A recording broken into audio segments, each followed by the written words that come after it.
du mois d'août les derniers à notre disposition. Cette information, à présent, qui n'est pas un poisson d'avril, vous avez peut-être eu un sursaut en découvrant votre taxe foncière. Un article assez obscur de la loi de finances 2013 applicable cette année prévoit de surtaxer certains terrains jugés constructibles. Et vous allez le voir, ce n'est pas une augmentation d'impôts, mais une explosion. Reportage de Laurent Delsol et Jean-Marie Delot.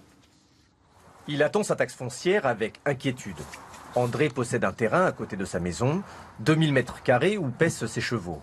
L'an dernier, il a payé 850 € de taxe foncière. Il risque cette année de payer 10 000 € et dans 2 ans, 20 000 €. Avec sa retraite de 1 200 €, André ne pourra pas payer. On sera obligé de vendre. Voilà. Et je trouve que c'est quand même quelque chose d'abusif. C'est dommage parce que vous y tenez à ces terrains. Si on y tient, bien sûr, on est né là, hein, on est né à Fly et puis on tenait vraiment à garder ces terrains, bien sûr. Il habite dans l'une des 618 communes concernées par cette surtaxe. La mesure vise uniquement les terrains constructibles, non bâtis, dans les zones où la demande en logement est très forte. Elle a été adoptée en 2012 sous le gouvernement Fillon.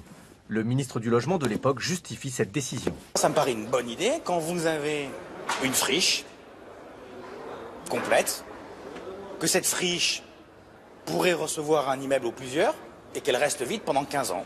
Et donc se dire il faut essayer de pousser le propriétaire à vendre son terrain ou à construire quelque chose est plutôt une bonne idée. Cette surtaxe est destinée avant tout à inciter les propriétaires à vendre les terrains avec un avantage fiscal. Si vous vendez votre terrain, que vous faites une plus-value dessus, il y a une décote exceptionnelle de 30% qui est valable jusqu'au 31 décembre 2015. Donc c'est l'idée de dire qu'il faut libérer du foncier parce qu'on n'en trouve pas pour construire. Cette mesure concerne 1730 ménages. Beaucoup risquent d'avoir des difficultés à payer.